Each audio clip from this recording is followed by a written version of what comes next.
Jurusan Kesejahteraan Sosial Angkatan 2017, Fakultas Ilmu Sosial dan Ilmu Politik Universitas Bogor. Saya akan mempresentasikan hasil resum buku untuk memenuhi tugas mata kuliah Analisis Kebijakan Pembangunan yang berjudul Metode Kuantitatif untuk Analisis Kebijakan. Penerbit PT Penerbit IPB Press, dikarang oleh Suhaimi, Kampus IPB Taman Kencana Bogor 2013. Analisis kebijakan. Analisis kebijakan merupakan disiplin ilmu sosial terapan yang menggunakan berbagai metode pengkajian multiple dalam konteks argumentasi dan debat politik untuk menciptakan, menilai secara kritis, mengkomunikasikan pengetahuan yang relevan dengan kebijakan. Analisis kebijakan dapat berupa yang pertama, analisis kebijakan prospektif yang memproduksi dan mentransformasikan informasi sebelum aksi kebijakan dilakukan. Dan yang kedua, analisis kebijakan retrospektif yang memproduksi dan mentransformasikan informasi sesuai kebijakan yang diambil. Proses analisis kebijakan adalah serangkaian aktivitas intelektual yang dilakukan di dalam proses kegiatan yang pada dasarnya bersifat politis. Aktivitas politis tersebut dijelaskan sebagai proses pembuatan kebijakan dan divisualisasikan sebagai serangkaian tahap yang saling bergantung dan diatur menurut urutan penyusunan kebijakan, formulasi kebijakan, adopsi kebijakan, implementasi kebijakan, dan penilaian kebijakan. Analisis kebijakan dapat menghasilkan informasi yang relevan dengan kebijakan pada beberapa atau seluruh tahap dari proses pembuatan kebijakan, bergantung pada tipe masalah yang dihadapi klien dibantunya menurut DUN 2003. Arus utama dalam pembuatan kebijakan yang berjalan saat ini biasa disebut sebagai mode linear, mode rasional, atau common sense. Biasanya urutan mode linear dan pembuatan kebijakan adalah mengenali dan merumuskan isu yang diperkirakan sebagai masalah. Yang kedua, merumuskan segenap tindakan untuk mengatasi masalah atau gap. Yang tiga, memberi bobot terhadap alternatif tindakan dengan mengenali resiko dan hambatan yang mungkin terjadi. Yang keempat, memilih tindakan sebagai kebijakan yang dianggap paling tepat. Dan yang kelima, pelaksanaan kebijakan. Dan yang keenam, evaluasi terhadap pelaksanaan kebijakan itu tersebut.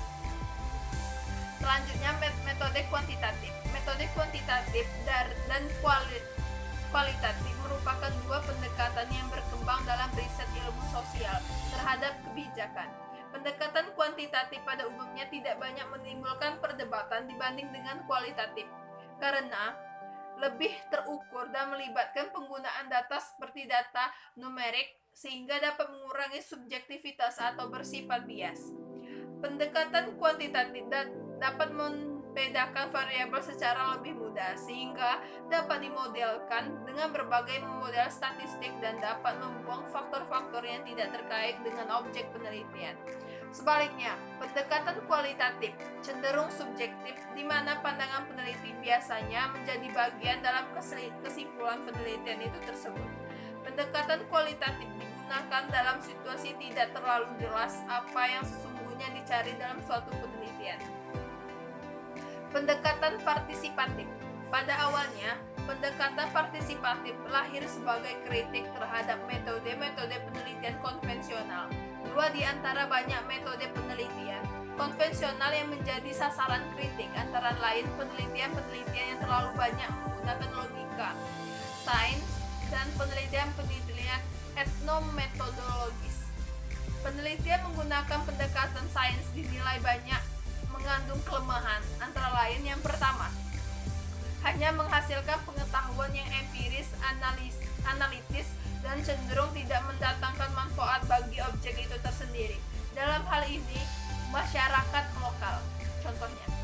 Dan yang kedua, banyak bermuat kepentingan teknis untuk melakukan rekayasa sosial. Dan yang ketiga, memungkinkan terjadinya pencurian terhadap kekayaan pengetahuan lokal oleh peneliti, sehingga sangat berpotensi untuk menyebabkan penindasan terhadap masyarakat lokal itu tersendiri. Sebagai alternatif, dimunculkan pendekatan partisipatif. Kepentingan pendekatan ini adalah pelibatan masyarakat. Pendekatan ini menekankan pentingnya proses sharing of knowledge antara lain peneliti dengan masyarakat. Proses analisis dilakukan bersama peneliti dan masyarakat setempat.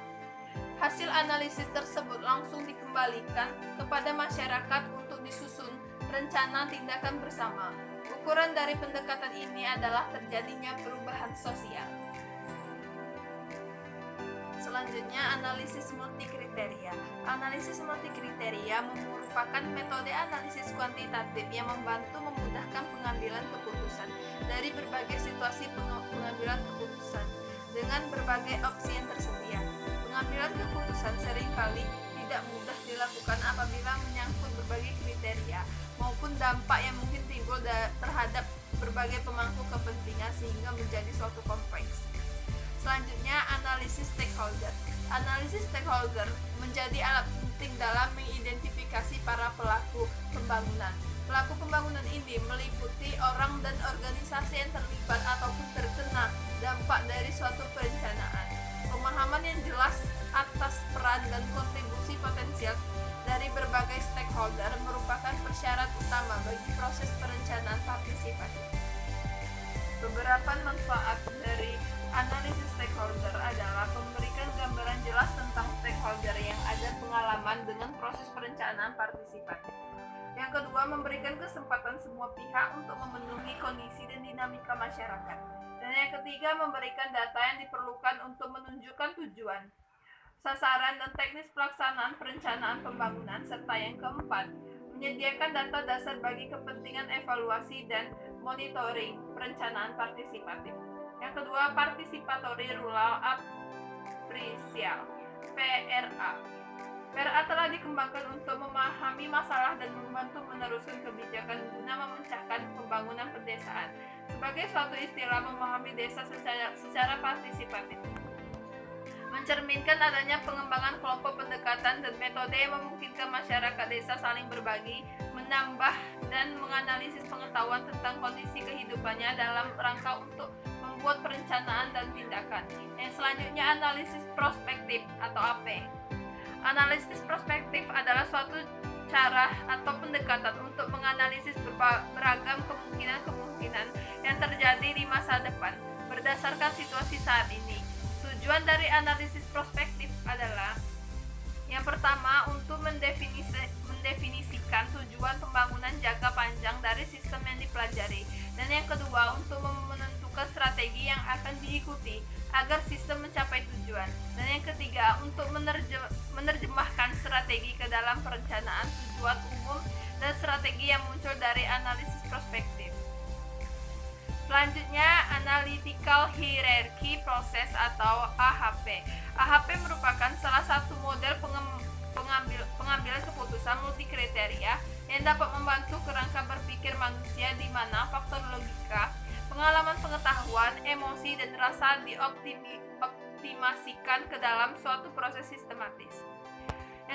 Yang selanjutnya, Trade-off Analysis atau TOA. TOA merupakan sebuah proses di mana stakeholder dilibatkan untuk mempertimbangkan strategi-strategi pengolahan yang berbeda dan secara tegas menentukan prioritas kegiatan atau Brown et al. 2001. Menurut Brown et al. 2001. Dengan kata lain, analisis trade-off merupakan alat yang dapat membantu pengambilan kebijakan memahami konflik penggunaan sumber daya dan potensi stakeholder.